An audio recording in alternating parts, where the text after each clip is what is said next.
সবাই আমরা এক, ঐক্যবদ্ধ থাকতে হবে।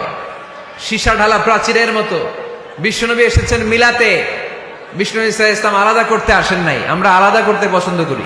কোন দল করি ওইটা পরে, সবার আগে আমার পরিচয় আমি মুসলিম, আমি মুসলমান। এর চেয়ে কোনো বড় পরিচয় আমার নাই। চিল্লায় বলেন ঠিক কিনা? সবচেয়ে বড় পরিচয় আমি মুসলমান। হিন্দু বৌদ্ধ হইলেও আমরা ভাই ভাই, মানবতার দিক থেকে ভাই, আর আমরা হলাম ইমানি ভাই, ঠিক কিনা? দেখেন, যেখানে হিন্দু লোকটাও আমার ভাই, বৌদ্ধ লোকটাও আমার ভাই, খ্রিস্টানও আমার ভাই, সেখানে আমরা মুসলমানরা একসাথে এক টেবিলে বসতে পারি না।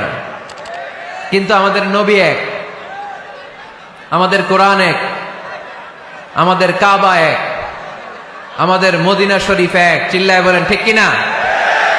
আমাদের প্রভু